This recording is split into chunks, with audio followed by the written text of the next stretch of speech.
Well, beautiful people, best damn nation. It is Wednesday, and you know what time it is. It is the best damn wrestling podcast. I am your humble host, Brian Renegade, and with me, I have the best damn crew. First of all, uh, let me say that we are braced, and we have royalty in the building. This man is a grappler. He is the green-eyed bandit. He's your mama's favorite wrestler, and he can whoop your daddy ass, Mr. Everything, Victor Andrews. What up, peoples? Yep, your boy is back. I've been busy, but good busy. Busy is always good. You know, idle minds is the devil's playground, so I'm gonna stay busy so he can go find somewhere else to play. What's going on, people? What's up? Oh, man, we good. Good, man. Can't call it. Next up, we have Mr. Big Stuff himself. Master Chef, bakery master. We know and love him as Senor Fuego. It's the one and only Chef Showtime. What's happening? What's good? How you guys doing today? Oh, man, we good, player. Can't call it. We have the ultimate entrepreneur. He is the Don of the Best Damn Wrestling Podcast. The genie of the Best Damn Wrestling Podcast. The resident villain, LP, is in the building. What's that? What's going on, man? I can't believe I see 4 screens today. Let's see how we do it today. Oh, man, yeah, the 4 is in the place to be, Jack. We the ones, you know what I'm saying? It's good to see all 4 members of the best damn crew in the spot, man. The 4 horsemen in this thing, you know what I'm saying? Fellas, let's go ahead and get into it, man. There's been a lot of stuff going on in the wrestling world. We got some breaking news, man, and we got to have the one and only Mr. Everything to break it to us, man.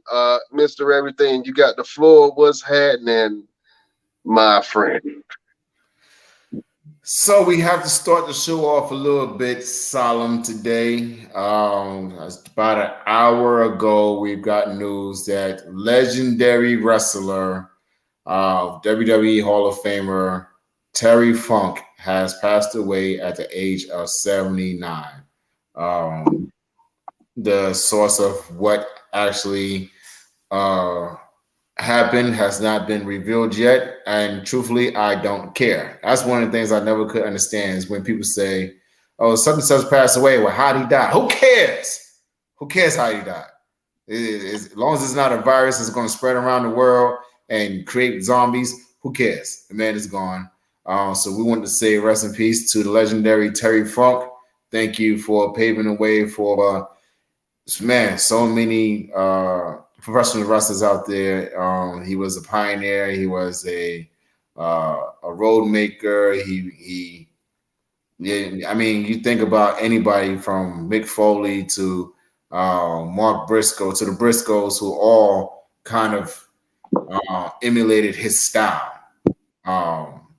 He was Mr. Hardcore. He was, everything that we could think of, ECW, WWE, WCW, New Japan, NWA. So rest in peace, Terry Funk. Godspeed, and we will see you on the other side when we get there.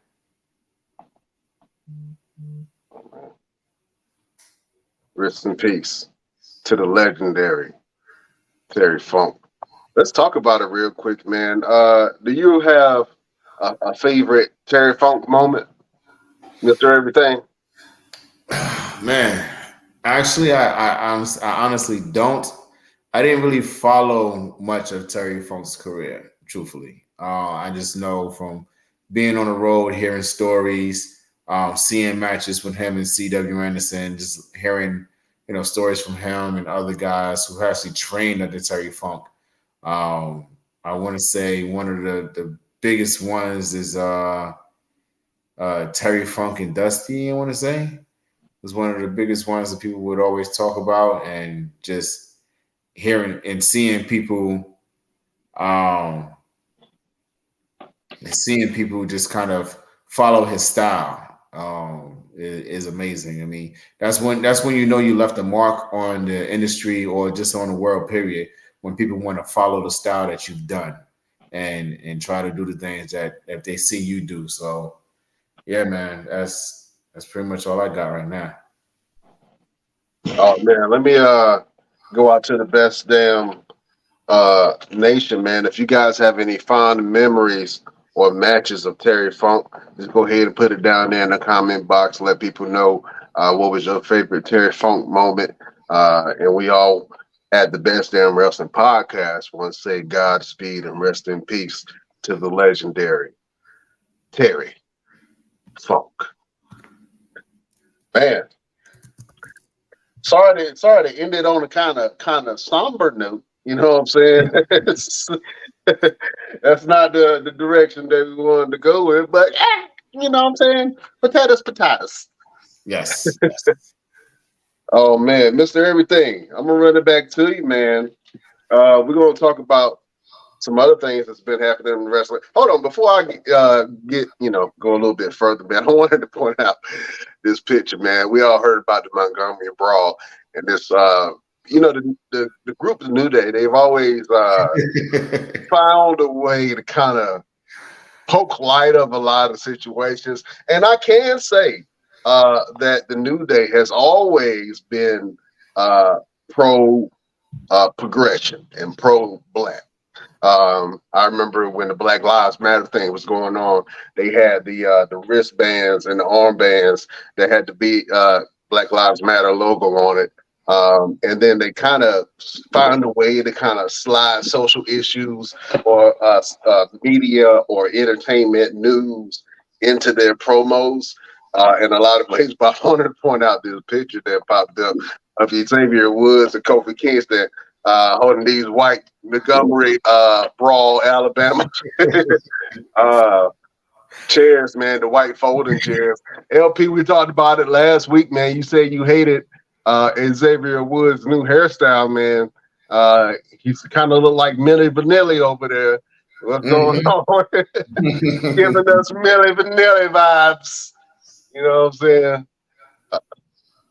But yeah, man, I thought that was funny, so I just wanted to share it with the Best Damn Nation, man.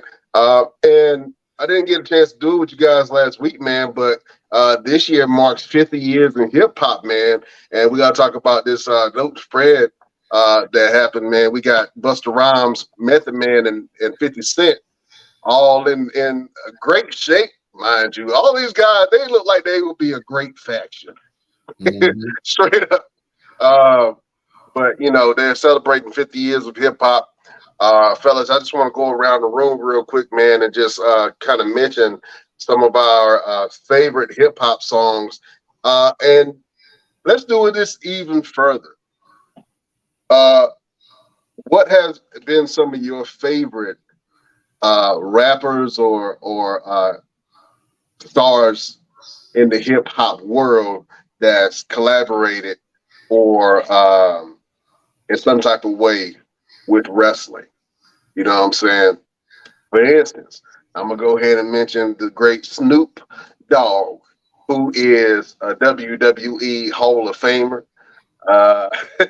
Yeah, Snoop Dogg is a WWE Hall of Fame, a longtime fan.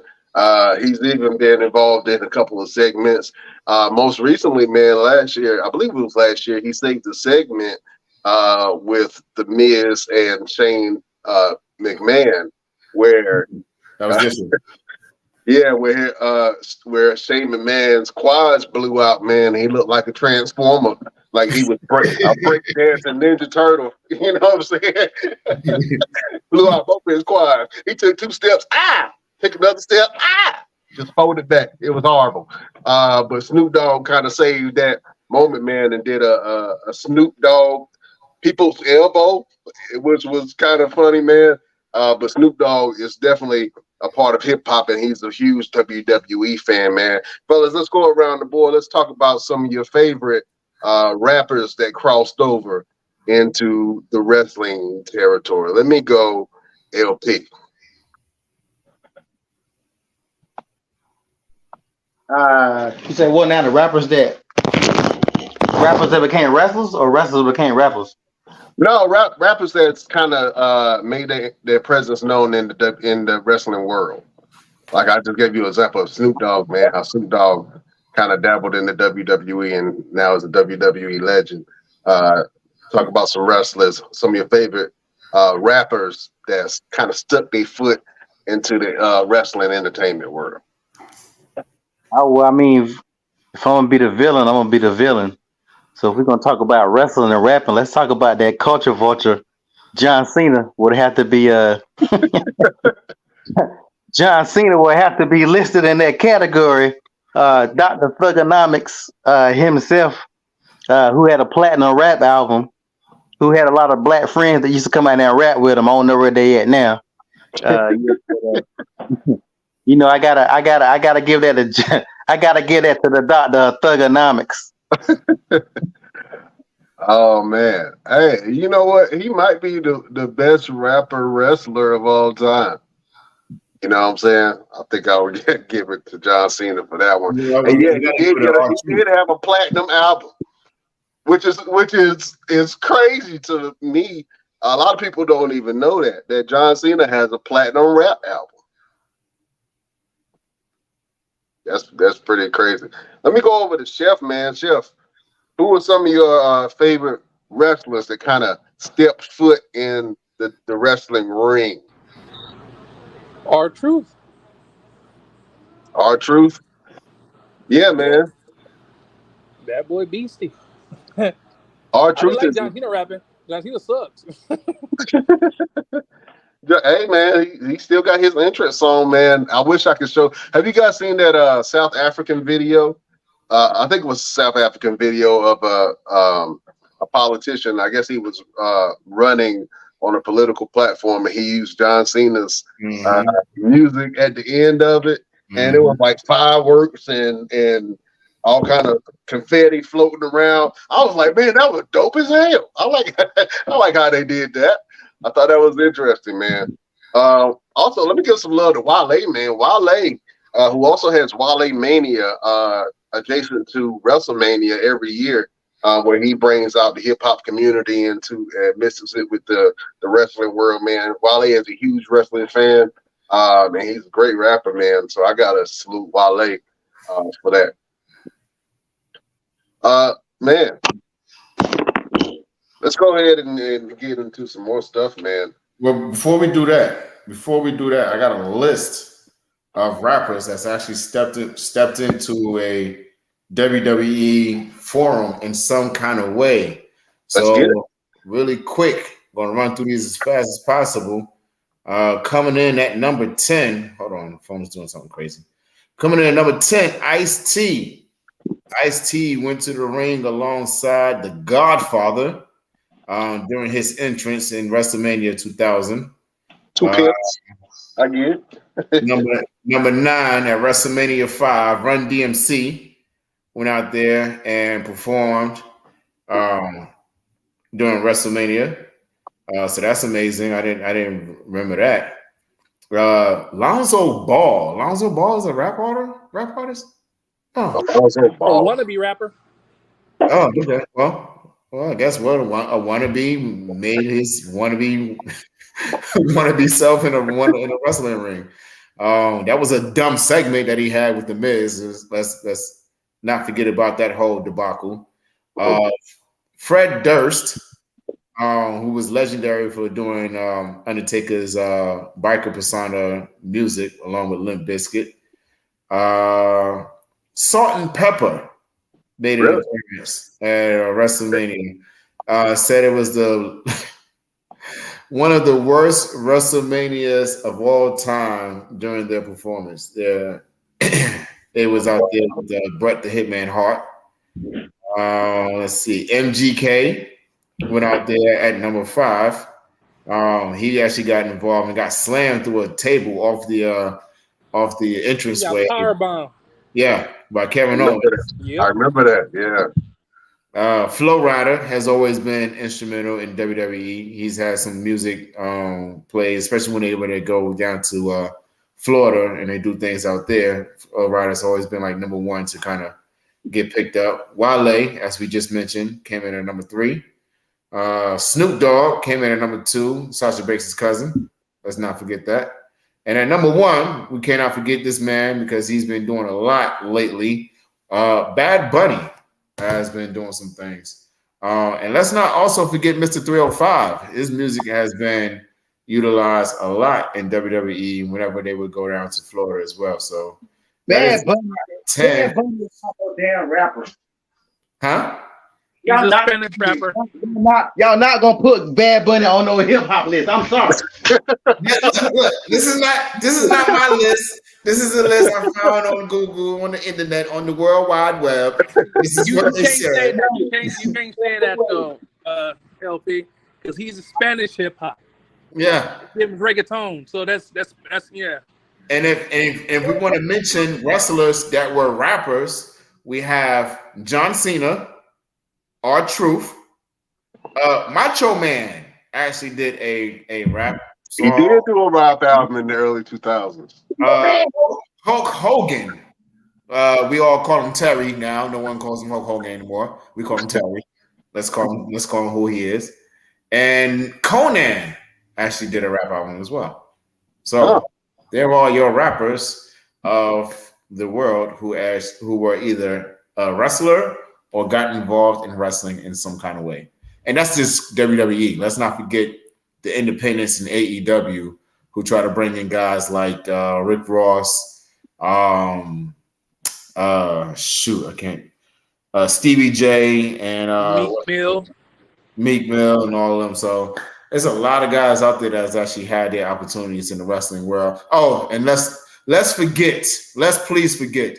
After I say it, let's go ahead and erase it. Let's go ahead and do the Men in Black, zap your eyes. Bow Wow. Oh, when he was beefing with James Garfield. Yes. Yes. Oh man, you guys forgot something, man. I gotta call him a rapper, man. Shaquille O'Neal, Shaq, who has had plenty of rap albums. Yeah. Shaq can still rap. You know what I'm saying? Yeah. He DJs now. And he does a lot. And he got his hand in every damn thing. I think that Shaquille O'Neal, as a basketball player and just entertainer all around, probably has one of the best careers because he's really done a lot of things. But he right now is invested into everything. Mm-hmm. If there is a guide to investment written by Shaquille O'Neal, that would be a top-selling book because I would want to know how he negotiates a lot of these deals. I know it's because that he's well liked and he has a household name. But man, Shaquille O'Neal is probably one of those success stories, man, that other than Jordan, a lot of people admire him for his business savvy. He's a cop too. We ain't gonna talk about that.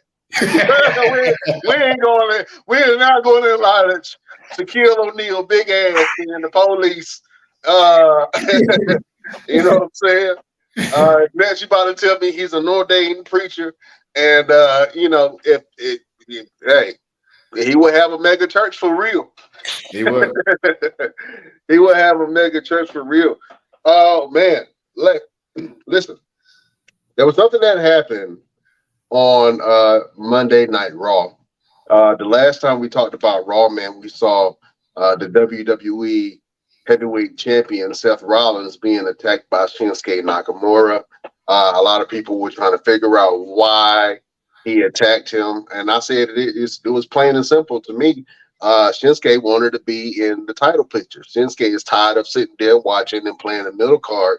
And Shinsuke is, let's not forget a couple of years ago when Shinsuke came in, he was the biggest damn signee that the WWE had for a small amount of time, man.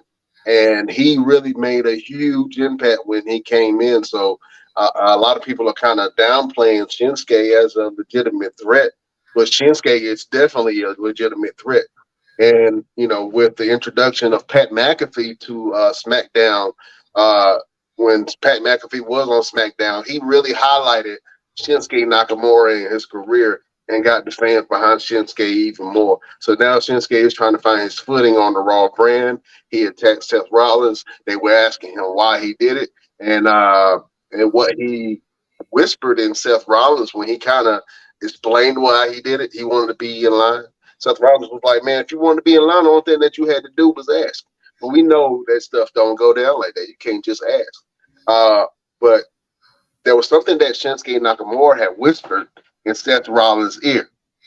And everybody was trying to figure out what it was, and he told us what it was. He said, "I know about your back." I'm like, "What you mean you know about my back?" Seth Rollins has been fighting an injury for quite some time, man. He has 2 fractures in this vertebrae, and he has been wrestling at a at a high level for a very long time with that injury, man. I want to talk about that real quick. And do you guys think that Seth Rollins can sustain being the champion right now with an injury? Let me ask that to Chef Showtime. How do you feel Seth's reign will be? Do you think his reign will end, or do you think it'll keep on going?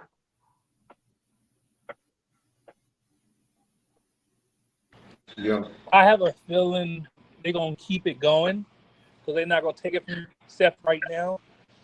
Because like it'd be best if they did take it from him, but you know how WWE don't care about their employees. They gonna keep them fighting, taking.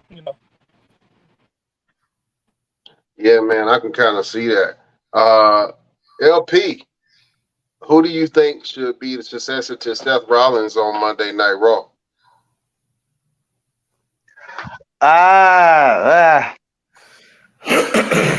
It depends on how long before they do it. I mean, they really need to go ahead and take it off of him so the man can heal up, because all he gonna do is make it so it takes longer for him to come back.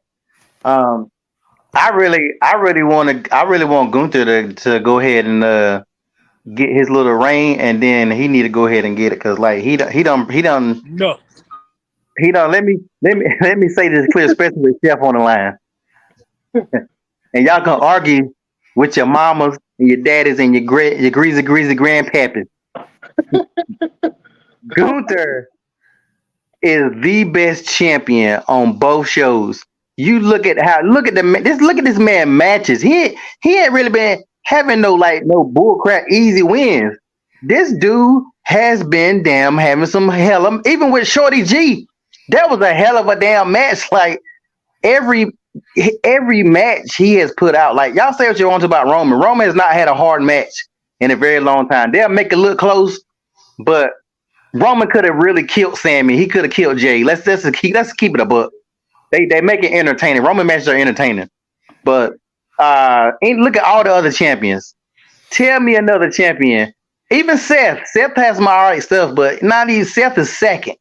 Who has had better matches in their championship reign other than my man Gunther? Go ahead, make something up, Chef. A lot of people have better reign. Man, Gunther sucks. I don't like Gunther. Gunther is what you call the dumpster water boo-boo. You know what I mean? What?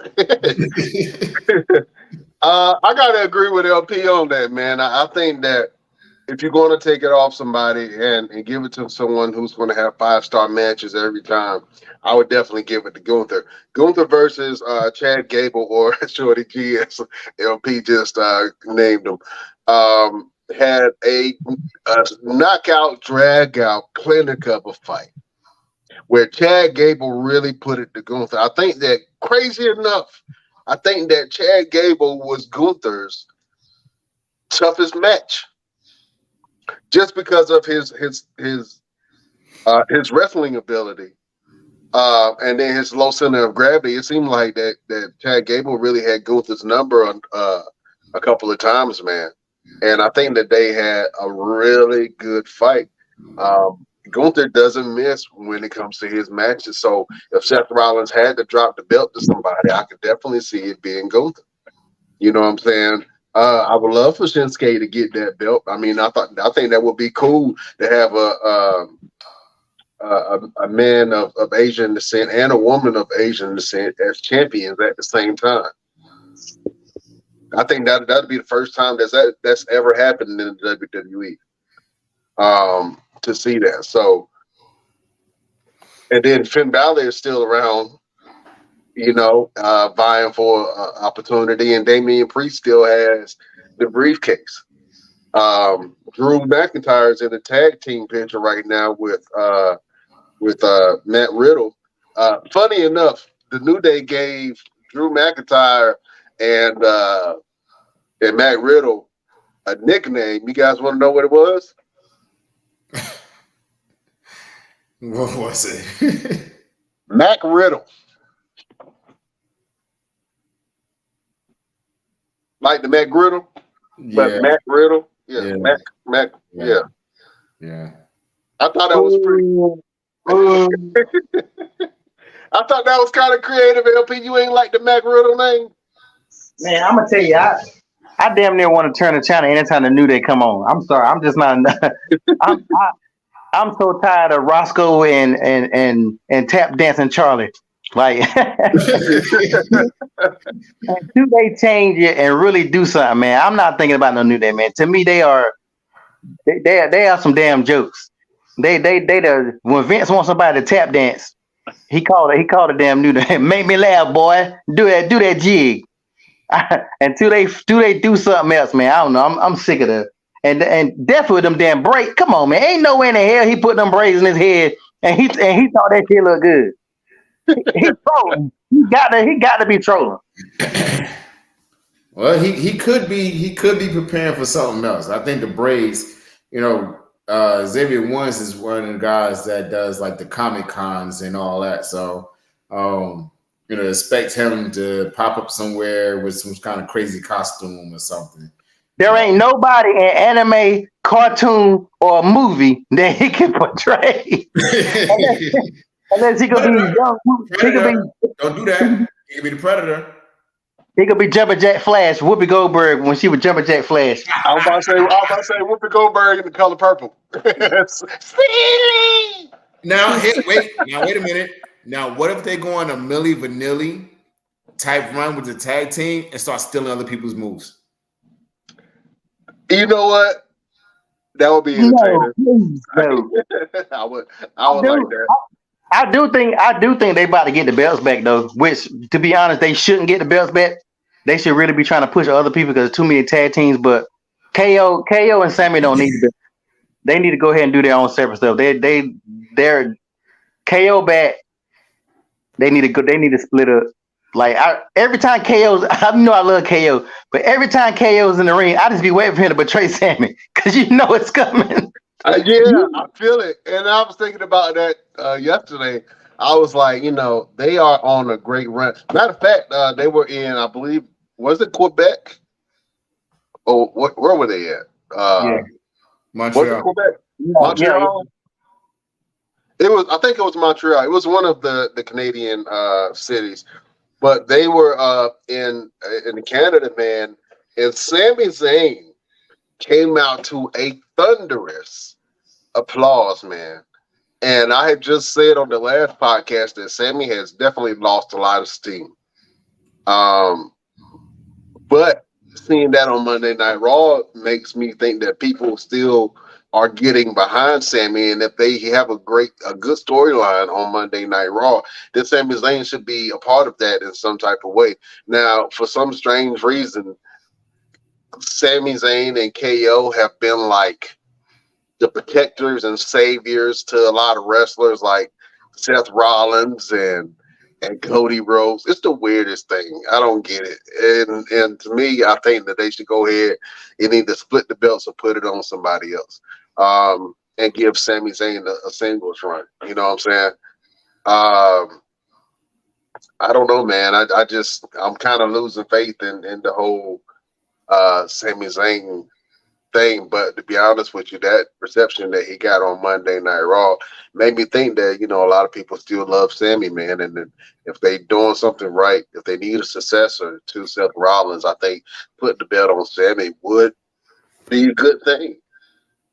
I think that Sami Zayn can really keep things going and keep the show going. To be honest with you, he's at the top of the card most of the time. You know what I'm saying? So, other than Gunther, I think that Raw got a lot of talent, man. You got Drew, you got I just had a brain fart. You got Braun Strowman. Braun Strowman. Braun Strowman is out, man. But and I know he's poking at Braun Strowman, but Braun Strowman had some sightings, man. Let's talk about it real quick. Braun Strowman was seen with a new Latina, some new hotness. You know what I'm saying? New mamacita in these streets. He was once dating Raquel Rodriguez, and then all of a sudden these breakup rumors started happening, and then Braun Strowman is on the video with this young lady, man, and you know, tongues started to wagging, man. Chef, that's your boy, man. What's happening with your boy Braun Strowman? Can't got the tongue? You don't want to talk about it? You don't want to comment on it? It's okay. Oh man. He probably talking away and his thing on mute. Ain't can't nobody hear. Oh man, probably. Well, look, man, let's go ahead and get into something that's been on my mind a little bit. Let's go over to AEW and let's talk CM Punk. Mr. Everything, there's a little turmoil or a little controversy backstage at AEW, man, with CM Punk. Let's talk about that real quick. Man, it's always some type of controversy or something with CM Punk. I just don't understand. I mean, you got a job, you're doing something that you love, you're somewhere where people don't want you to be, and you're still there. So what is the problem? Like at the end of the day, I mean, he went on this little stint, this little run saying, oh, I'm sorry, I want to make amends with this and I want to do that. And he came over to WWE and he apologized to them and all this different jazz. But it's like, don't apologize if you're going to do the same thing over again. You know what I'm saying? Like your apologies is null and void and I don't want it. Show me that you're going to be different rather than saying instead of saying you're going to be different. So I don't know what it is, man. I don't know if the guys just if I don't know. And truthfully, I don't know. I don't know what the man's problem is, and it ain't gonna get no better because nobody in the locker room wants to deal with him. And when you have a situation where nobody wants to deal with you, it makes it hard for people to be able to put you on as a product or as a brand. Like it's making it hard for them to put him on TV. He did the little conquistador gimmick with Samoa Joe, you know, as a tribute to Edge and all this jazz. But Samoa Joe is one of the guys that he will bust your face open if he wants to. So you got to figure out CM Punk, man. If you're watching this, hopefully you are. Figure it out, fix it, and go get your money, man. Because after a while, you're up in age. Anybody gonna want to deal with you? Anybody want to be bothered with you? You got a little spot on that TV series Heels, so that's pretty good for you, I guess. But you know, what else you got? You know what I'm saying? In the world of professional wrestling, you know, the smallest things, the greatest thing that you do, a small people would know. The minute you start messing up, the whole world gonna know, and that's where you at right now. I think that AEW is in a weird period in their growth where they have a lot of stars. No, I take that back. They have a lot of wrestlers that they don't really know what to do with. And everybody is vying for TV time. And now, you know, they have this collision show between Dynamite, Rampage, and Collision.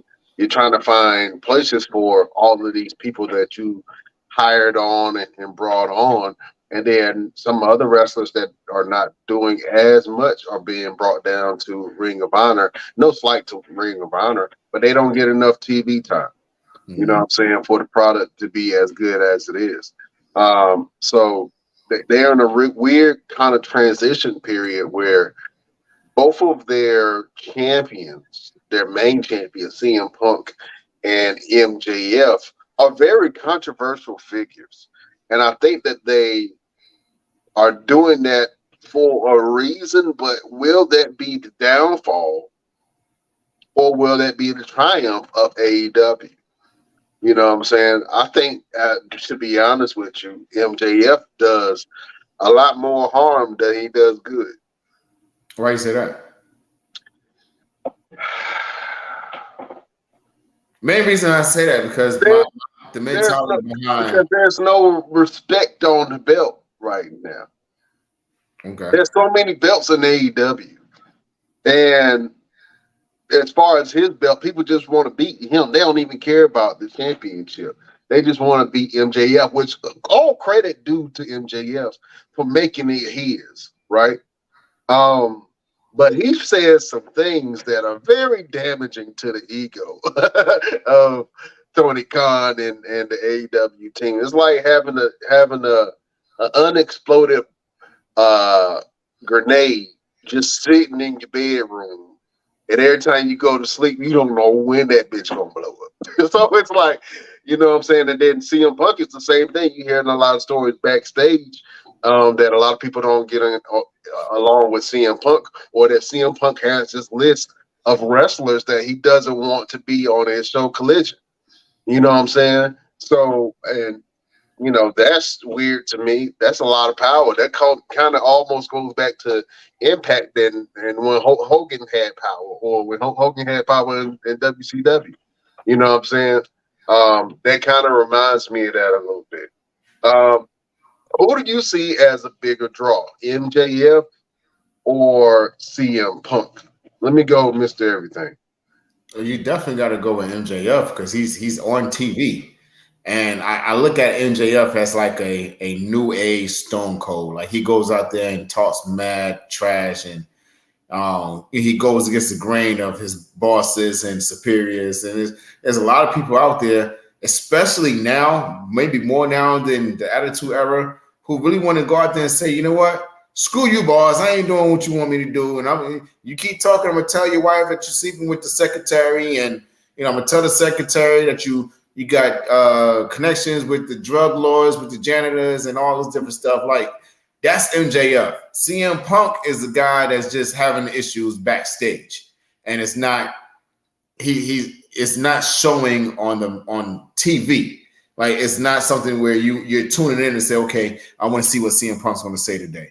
It's more so it's like, all right, well, CM Punk's up here. He must have got by just from whatever happened backstage. Like, no one's actually turning on AEW to see CM Punk, unless he's wrestling. I mean, he's very rarely wrestling. But you got MJF, who goes out there and says everything that everyone's thinking, but they won't say. And you can't deny his star power with that type of mentality of going out there and just saying things and drawing the people in emotionally. That's the biggest thing, is the emotion factor. Is he can go out there and say something and you be like, you know what?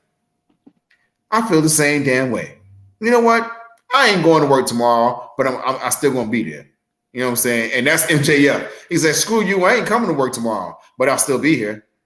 Because at the end of the day, I know I still got to get a paycheck. So, MJF is a bigger draw for me. LP, man, who would you rather see, man, if you had to go pay for a AEW ticket? Would you want to see MJF, or would you want to see CM Punk at the top of the card? I mean, a lot of what Mr. Everything said is correct. MJF is more entertaining. I mean, CM Punk is not even delivering in the ring like he used to. Even when he have good matches, he's still in the class where most of those people are retired or they about to retire. So he don't have a whole lot of time left. To be perfectly honest, CM Punk has a big name, but CM Punk has never been the name he think he is. CM Punk is not Stone Cold. CM Punk is not The Rock. He's not The Undertaker. He's not Ric Flair. Those are names that everybody knows, whether you was a wrestling fan or not. Triple H is a big name. HBK is a big name, but they ain't nowhere close to as big as The Rock, Stone Cold, The Undertaker, and Ric Flair. Those four names right there transcend wrestling. If you ever watched it, everybody knows those four. So CM Punk is big for people who watch wrestling, but most of the average person don't know who the hell CM Punk is. So I think sometimes he thinks he's a lot bigger than he actually is. That's what hurts him the most. You know, he didn't get it while he could, and now he's still trying to hold on, and he feels like drama is what brings it. But MJF is kind of a homegrown star. He's AEW's homegrown star. They got some homegrown people. Even Jericho, he started AEW, but he's still WWE. The Young Bucks, they started it, but they still got. To me, when I think of Young Bucks, I think of Ring of Honor because that's where I knew Young Bucks from. A lot of those other stars, you knew them from other places. I never heard of MJF until AEW. So to me, he's one of he might be the top homegrown star of the company. Yeah, man. You see some of the other homegrown talent that are trying to make some waves, like Darby Allin, and then you have Jungle Boy Jack Perry. I can't remember who else. Ricky Starks. I'm a Ricky Starks fan. I like Ricky Starks, man, and I wish that NXT would have picked him up when he tried out. But the other homegrown talent, I'm not a fan of there. I'm not a fan of Darby Allin. I don't get it. I'm not a real big fan of MJF. I tune in to see what MJF talks about, but I still have yet to see him really wrestle a full match. Maybe it's me. I guess and I've heard he had some pretty decent matches, but I don't know. I don't even know what his finishing move is, to be honest with you. So, but he just takes pride in embarrassing his opponents. So maybe I just got to go and actually sit down and watch a full MJF match from start to finish, but I'm not interested. You know what I mean? I'm more interested in what he's saying and his gimmicks than him actually wrestling and in the ring. So his mouth and his mouthpiece is actually way bigger than his in-ring presence because his in-ring presence, nobody is afraid of him. See, but I think you're a good example of the example I'm about to give out. Like, you watch wrestling, but you're WWE 1,000% before you anything else. You'll watch it here and there, but you're mainly gonna be WWE. Even back when WCW and WWE had the Monday Night Wars, I would watch both shows, but at one time I was only WCW. It wasn't until I was flipping back and forth and I seen Brian Pillman, who I didn't know who the hell it was, pull a gun out on this bald-headed crazy dude coming through the door. And I was hooked. That pulled me back to WWE, and I've been back to WWE like ever since. But I think a lot of fans or a lot of people who compare both shows, they often criticize AEW for the same things that WWE is doing. They often criticize AEW for their women division. WWE has a horrible women division as well, and they're not doing a good job with their women as well. You said something earlier. You said it was something you said about the MJF don't bring something about a title or something. Something you said in reference to that. He doesn't bring prestige to the title. But look at all the champions in WWE who don't bring prestige to the title. We literally just said that. Outside of if you want to say Roman, you could say Roman, but other than Gunther, all those other champions not really bringing nothing. Rhea's not bringing nothing. Whoever the tag girls are, I don't know who even got those belts right now. Nothing. Four guys on the tag team belts, they doing nothing. Rey Mysterio just won that belt, but come on now, what you think Rey gonna really do with that belt? I think that's all the damn hardcore. R-Truth with the hardcore title was putting in more work. They need to bring that belt back they was putting in a little bit more work. So, but a lot of the things people complain about AEW is literally the exact. Both of the shows have equal problems. Not have enough not have enough TV time for their stars. Trying to cram. At least AEW is making other shows. WWE, you see it in 2 shows, and that's it. They're not even trying to really do stuff like they used to, which they easily could. They probably could easily have a Saturday night or Friday night or something like that. But I guess they got NXT, so I guess they don't want to put out a 4th show. But I think when you're homegrown and you just love your thing, like no matter what the other ones do, you ain't never really gonna give them their props. So let me pose a question real quick, because you did bring up a good point, LP, that WWE could create another show for the talent that they're not using. If you were to have created another show, what night would you put it on, and what kind of championship would kind of lead that show? Like, would you take the IC title over to that show and let it be the main title, or the United States title, or would you just create a whole nother belt?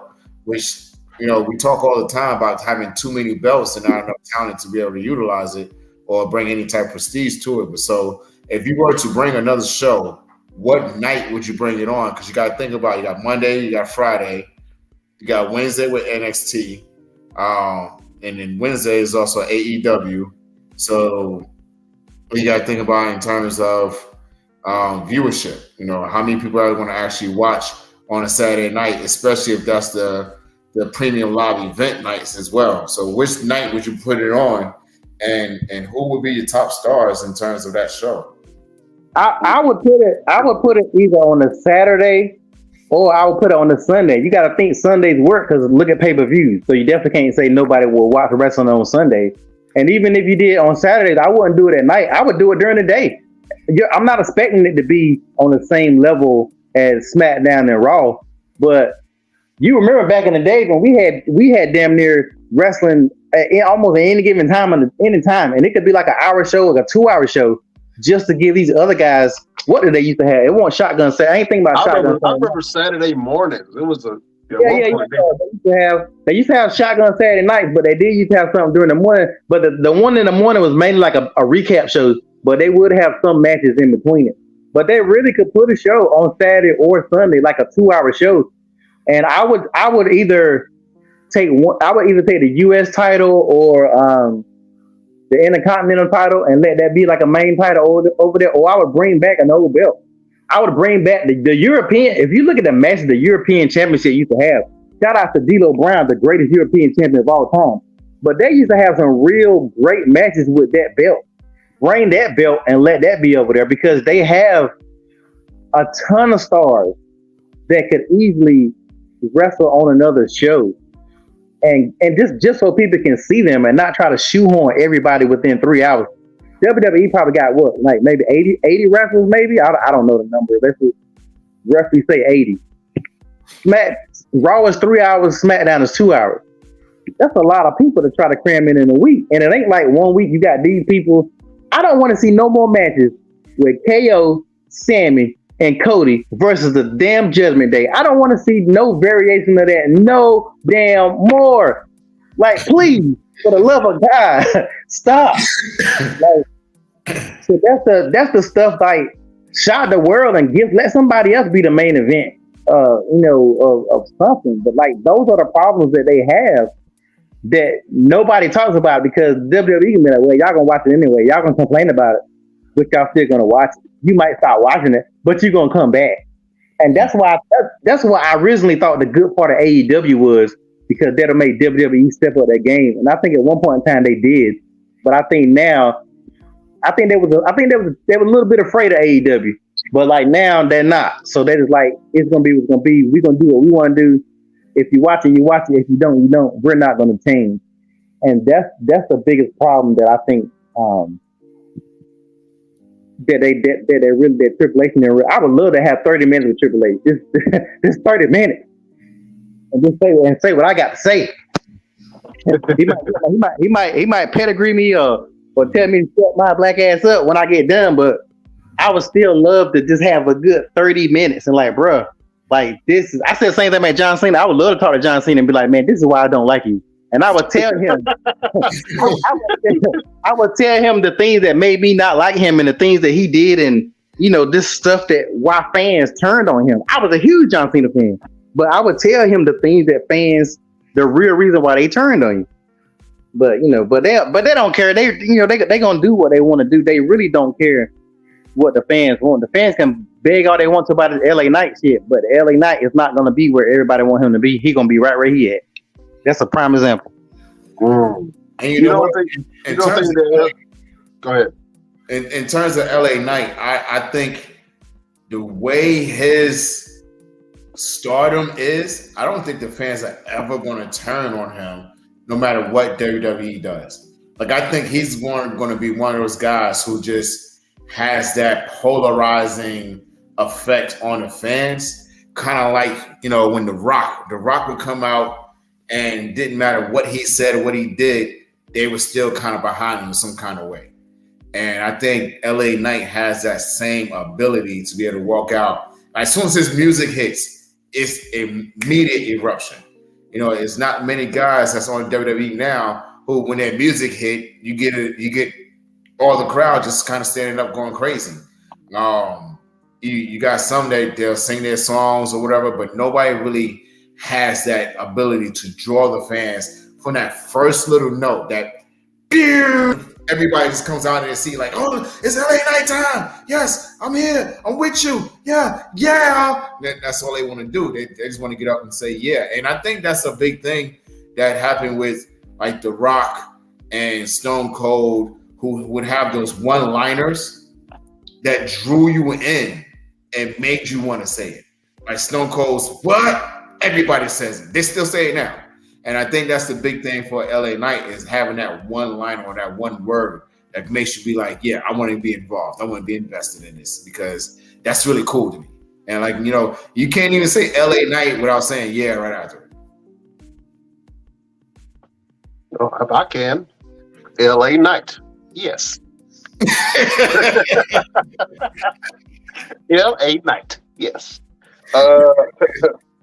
I love LA Knight, man. I'm really, I don't know if he has it in the ring though. And there's still that question mark for me. If LA Knight can carry the momentum that he has, the charisma that he has, and that to be able to match his wrestling abilities. I have not seen a 5-star LA Knight match. See, let me say one more thing real quick. One thing I can't say about LA Knight, and I want you to think about it. If you want to talk about skills and wrestling skills, Stone Cold was not the best wrestler at any given time on any show he was on. He was never the best wrestler. Stone Cold was a good wrestler. He was a better brawler, and he found him in between. Once LA Knight finds his in between, LA Knight don't got to be no great wrestler, because it is what it is. He has the character that'll bring him out. Stone Cold did a lot of brawling. He do the press, leg stomps, a couple of suplexes and stuff like that. But he was never the best wrestler on any lineup he was on. So LA Knight literally can do the same thing. He just gotta be LA Knight, because just like Mr. Everything said, that's what people like. So his wrestling skills, as long as he don't botch, he can be basic. His finishing move is basic as hell, but he's entertaining.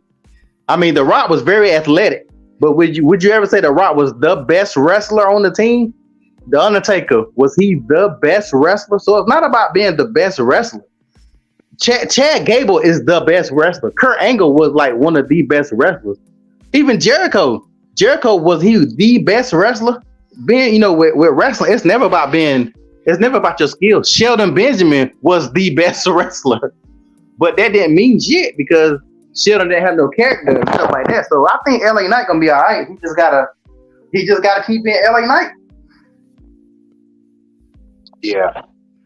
That was not intended, by the way. that was a tick. That little I said that was a tick. Oh man. You know what, LP? You have a point. Some of our favorite wrestlers were not very good wrestlers. And now that I think about Stone Cold in the ring, his moveset was super simple. You're right. He was a brawler. I personally love brawlers. You know what I'm saying? I love the style of a brawler like Bradshaw and Stone Cold and those burly guys that brawl. I love that style if it's matched with character. You know what I'm saying? Like Hacksaw Jim Duggan. I don't never remember seeing him do anything spectacular, but I remember and him being aggressive and a hard hitter. Big Man Vader was the same way. He was aggressive and a hard hitter.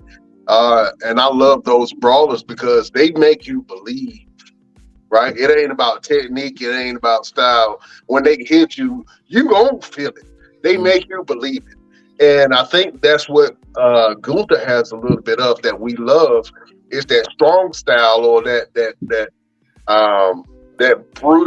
brutish energy that's in this disciplined, trained sculpture of a man. You know what I'm saying? So you're right. Some of our favorite wrestlers were not very good wrestlers in the term of wrestling, but their characters really took them over the edge. And LA Knight definitely has that. Now, can he sustain that? He could. My question is, can he pivot if the fans turn on him? Yeah, he'll be a hell of a heel. He started off as a heel. He started off as a heel, but people are cheering him now. Yeah, but I think he can easily make that transition back to a heel. He'll be one of those heels that you hate, but you like, damn. That's like when The Rock went heel, he was Holly Rock. You can boo him all you want to, but damn if he were entertaining and you couldn't help but to laugh. So like I think LA Knight will be a hell of a heel. And people still gonna love him. Just like Mr. Everything said. They still gonna be on the side because you know, there hasn't been a homegrown. The last homegrown star that I think the fans try to get over was Becky. So I think we remember when everybody wanted Becky and they just wouldn't give it to Becky. They wouldn't give it to Becky, and then they finally did when they didn't have a choice. I think that's kind of the same kind of way LA Knight is headed. Now, whether he fall off like Becky done fell off, I don't know, but because Becky definitely has fallen off with this whole Trish, man. Yeah, man. We talked about it last week. About Trish being trash in the ring. She is horrible. It is very hard to watch. It's like I said it before and I'll say it again. Trish, you know what? I can't even put that on her. I was gonna call her the Mae Young of this generation, but I can't call her that because near the end of her career, Mae Young was doing some amazing things, being put through rings and being beat up by men. Mae Young was doing some absolutely great work towards the end of her wrestling career. But Trish Stratus right now is just, I don't know. She stinks, man. I hate it. I hate to see it because she's an absolute legend, but her in-ring ability is showing, man, and she is not good. We talked about her move, I don't know what you call this. It's not the Stratisfaction. It's called something else. But where she gets on the handstand, she tries to do like a handstand hurricanrana. Yeah. And everybody always tries to help her when she does it, and it's just like her legs just trailing, and they trying to grab it. You know what I'm saying? Mm-hmm. It looks horrible. It looks absolutely horrible. She needs to stop. But man, let me ask you guys a question, man. Who's a wrestler who you feel like should get a second chance with the WWE? Whether they are currently wrestling now or whether they are a WWE legend or a Hall of Famer, who do you think could come back right now and survive in this environment? Let me go, Chef.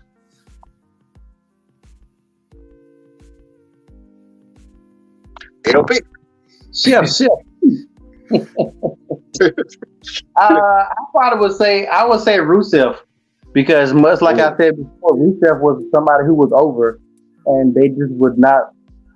They were, to me, Rusev and Umaga are two people that I really wanted to see do more. At least Umaga did do a little bit more, but before his passing, all his other issues. But Rusev definitely was over. but they didn't like that because, like I said, he got over organically. So yeah, I think he hasn't really done much with his Miro, whatever his name character is over there. I think he needed a character, and Rusev was his character. Some wrestlers can't beat themselves. So I think all wrestlers, I don't miss everything. I don't know if you got a backup plan, but if you ever sign for somebody, I think all wrestlers should have a backup persona and be ready to pull it out the box just in case they go somewhere and you go back and you Mike Jones. Like don't nobody want to see Mike Jones when you've been Mr. Everything for 20 damn years. So like, and it seems like most wrestlers don't have a backup plan. When Christian went over there, Christian Cage, a lot of people think Edge may go over there and go by, if he does, he'll go by his real name. I hate when wrestlers go by their real names, but is that a normal thing? I don't know, Mr. Everything. You tell me, is that something that you're supposed to do? Go to your, because nobody hardly ever starts a whole new persona in another company. I can tell you who his backup character is. Don't do it. Don't do it. Ert Hansen. I knew he's going to do it. What's happening, Bert? Bert, who the hell you know named Bert? Man, listen. The only Bert I ever known was on Sesame Street. That's the only Bert I ever known.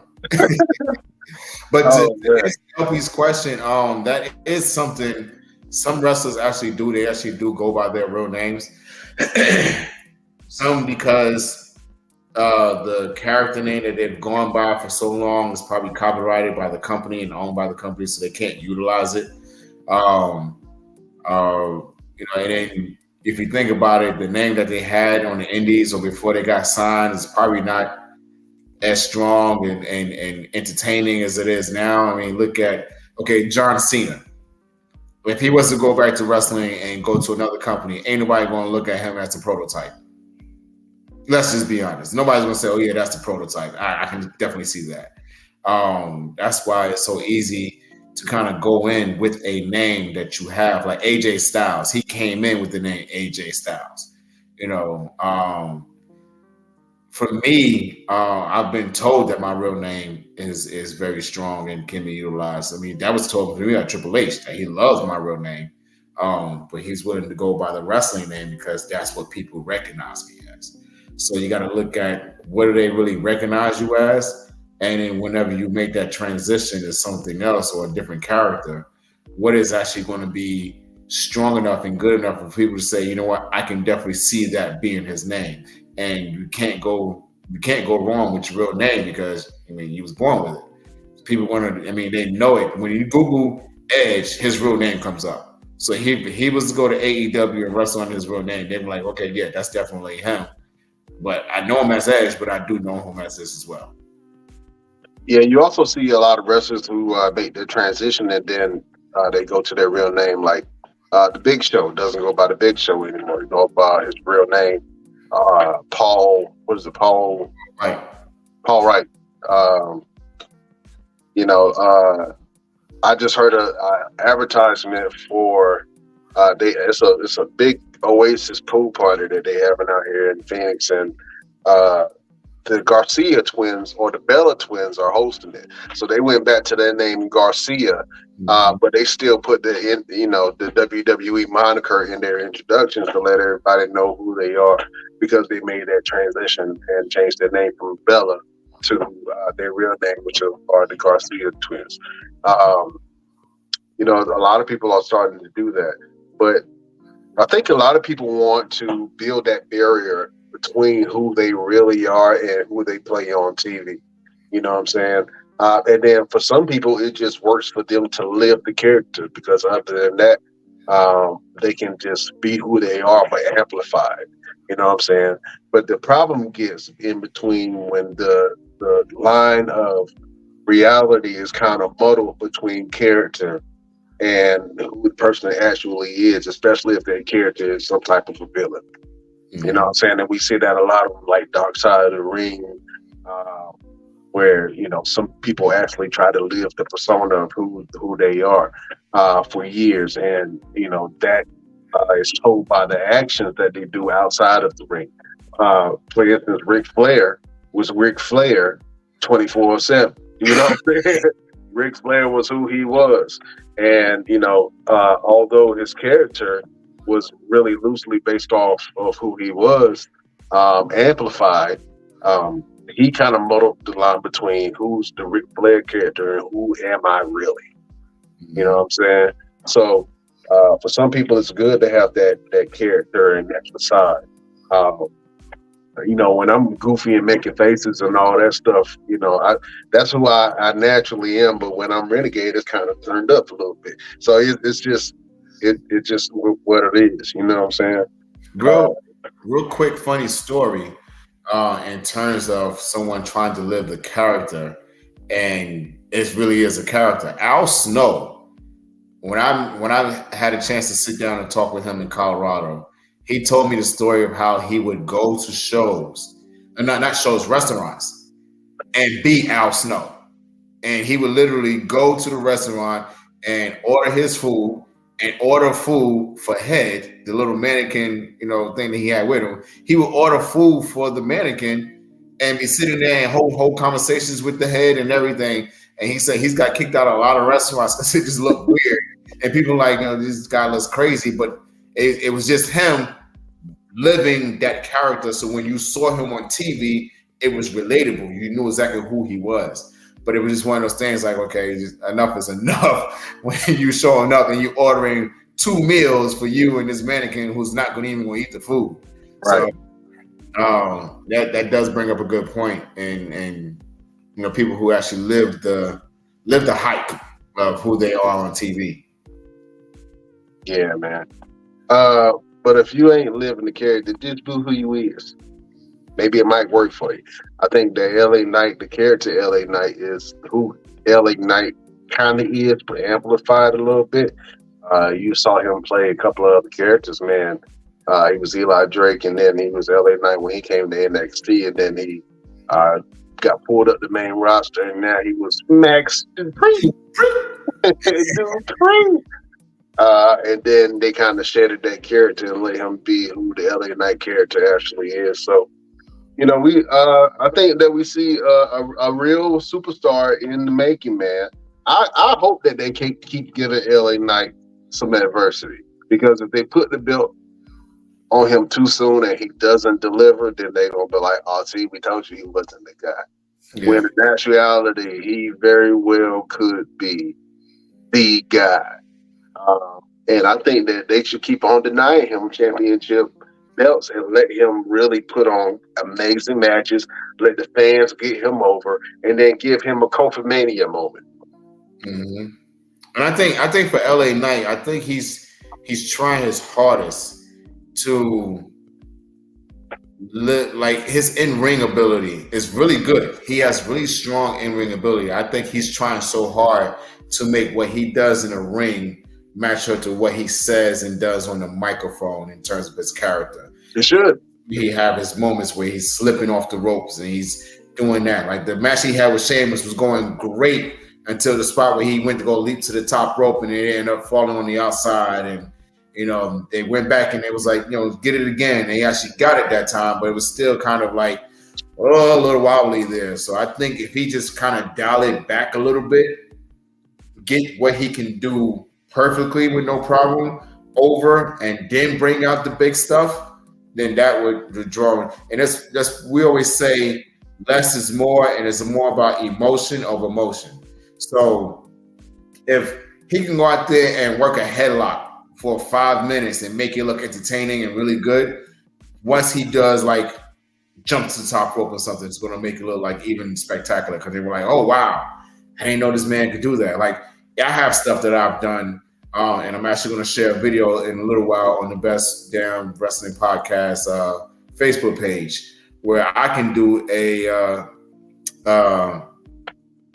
God, what's the name of it? I just lost the name of it just that fast. Suicida. No, it's not even that. It's a Spanish Fly. Spanish Fly? Okay. I can do a Spanish Fly. I just don't do it every match because it doesn't require me doing it every match. But I can do one. And a lot of guys are like, oh, you can't do no Spanish Fly. You can't do a moonsault on them. I can show you better than I can tell you, but again, I don't have to do it every match. My character does not call for me to do a bunch of high-flying stuff.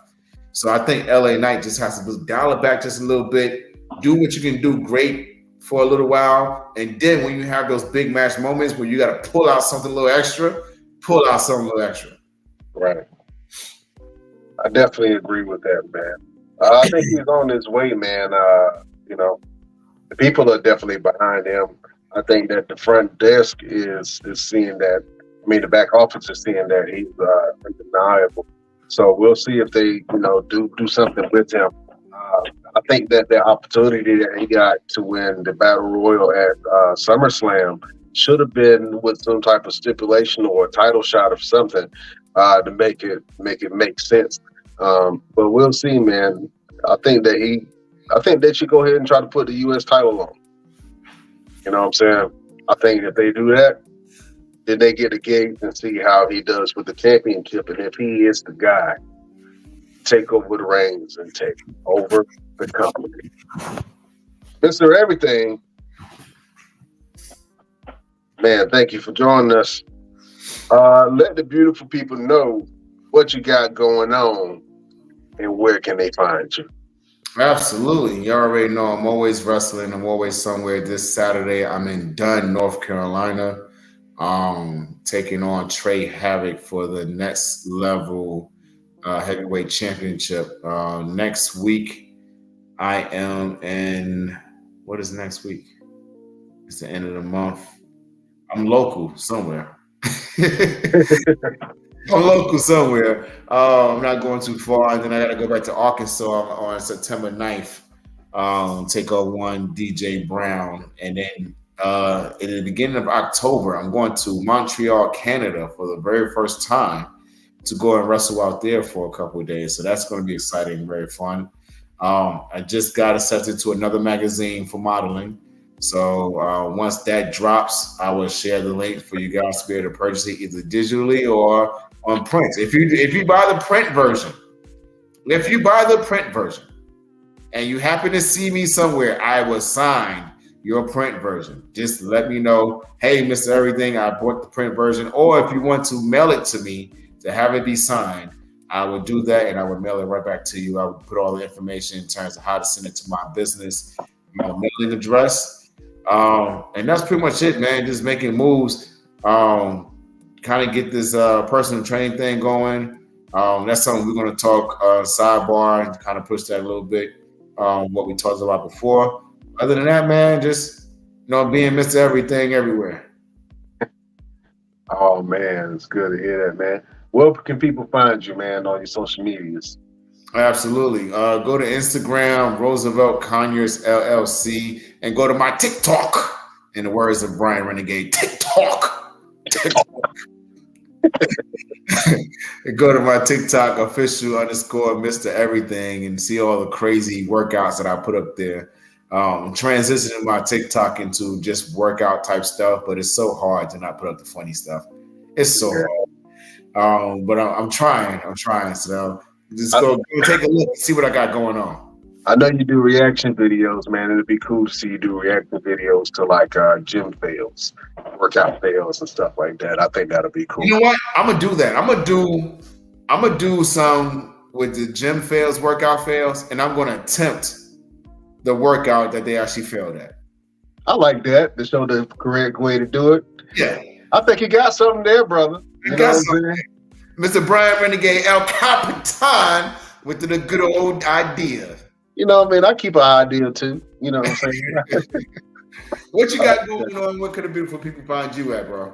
Oh man, I got a lot of stuff going on right now. Right now, the main thing that's on my mind is preparing for this wedding that I got in October, man. So, just trying to get everything together for this pricey endeavor. You know what I'm saying? But it's cool, man. Other than that, man, you can go to my site. I do marketing and advertising at theheadshotheroes.com. We have over 65 million impressions online for local businesses and pushing content for local businesses. So if you need marketing and advertising, it's right here, theheadshotheroes.com. And support your boy. And then other than that, man, we got nonprofit Blue Hearts for Autism. We are raising awareness for individuals and families that have autism and providing resources. We got the podcast coming out soon called Ain't That Autism, and I'm working on the books, both ebooks and physical books for Ain't That Autism to give parents, young parents, a guide to dealing with children who have special needs. So if you want to, you can go over to blueheartsforautism.com and support. You can donate, you can buy coffee, you can buy paraphernalia, all kind of stuff at blueheartsforautism.com. And of course, we got the Best Damn Wrestling Podcast, man. We are growing in 11 countries on 15 different platforms, 2.1 million impressions online, and we have had some of the greatest legendary stars in wrestling history on the podcast, and we only a year in. So keep on supporting your boys and what we got going on, because we got more for you. Absolutely. You know what I'm saying? And if you want to support the show, only thing that you have to do is go to our social medias, man. You can go to our Instagram at the Best Damn Wrestling Podcast. You can go to our Facebook group at the Best Damn Wrestling Nation. You can go to our Facebook page at the BD Wrestling Podcast, where we broadcast and we share all of our content. You can go to our Twitter at Best Damn Crew. You can visit us on Twitch at the Best Damn Wrestling Podcast. And you can visit our TikTok at Best Damn Wrestling Podcast, man. If you want to support the show, only thing that you have to do is go to our Patreon, www.patreon.com/the best damn wrestling podcast. My lips kind of got stuck together when I was saying that. As low as $5. Only thing that you have to do is go to patreon.com and sign up.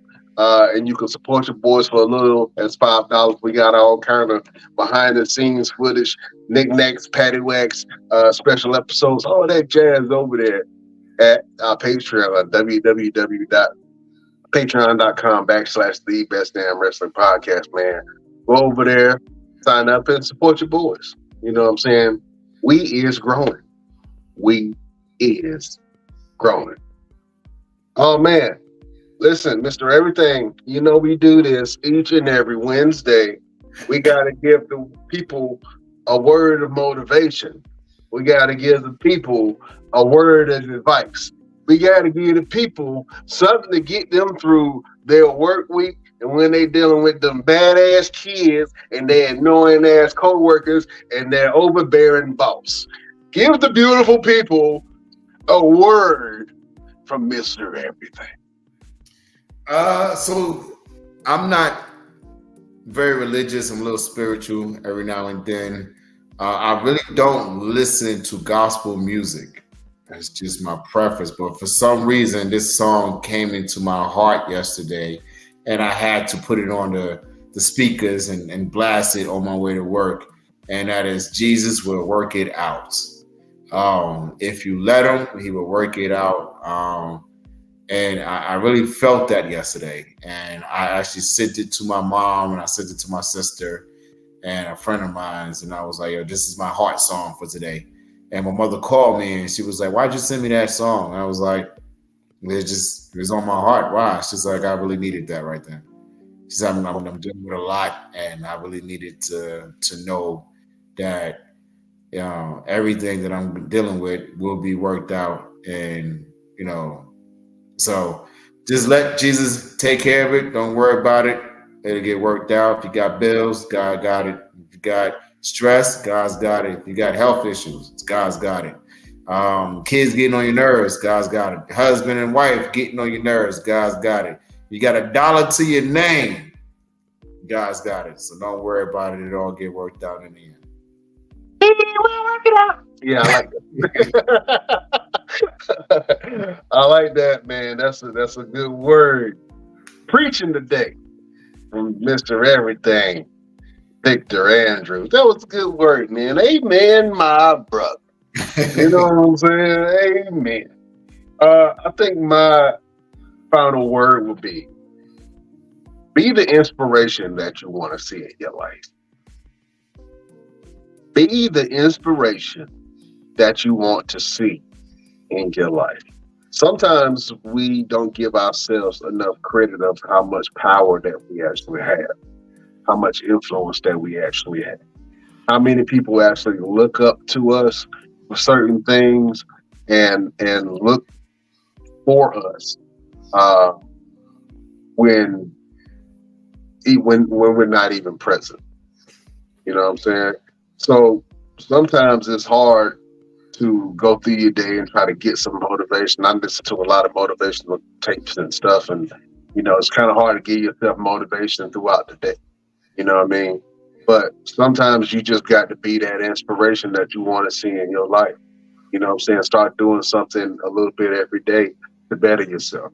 You know what I'm saying? Start telling yourself positive affirmations, and you can change your life around, man, if you really want to. You know what I'm saying? You just got to surround yourself with the right resources, the right people, and the right messaging. You know what I'm saying? So be the inspiration that you want to see out in the world. If you want to see people helping people, then go help somebody. If you want to see mankind do something and help out their fellow man, then go and listen to somebody that don't have anybody for them to listen to. You know what I'm saying? Be the inspiration. Be the help that you want to see in your life. That is a word from your boy, Brian Renegade. Listen, man, we held you for about an hour and 30 minutes. Close to it. Can't hold you no more. We love you.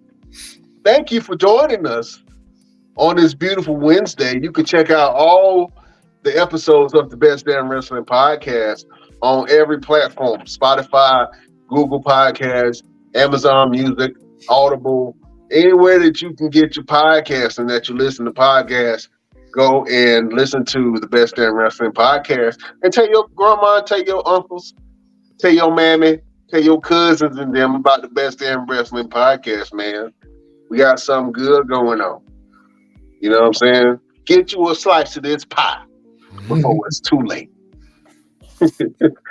Oh, man. Mr. Everything, thank you, my friend. You are a gentleman and a scholar, sir.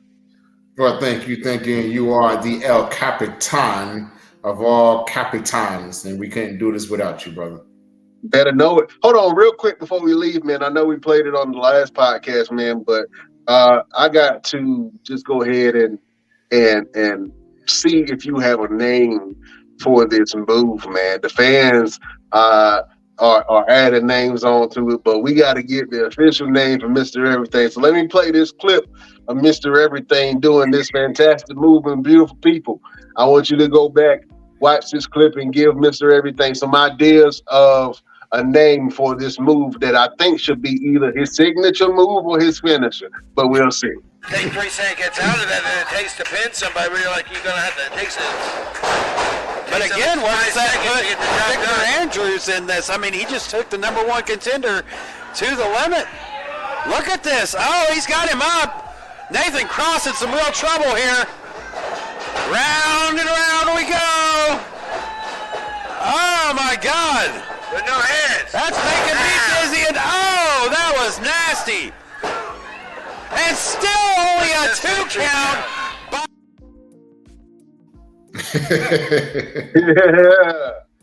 Yeah.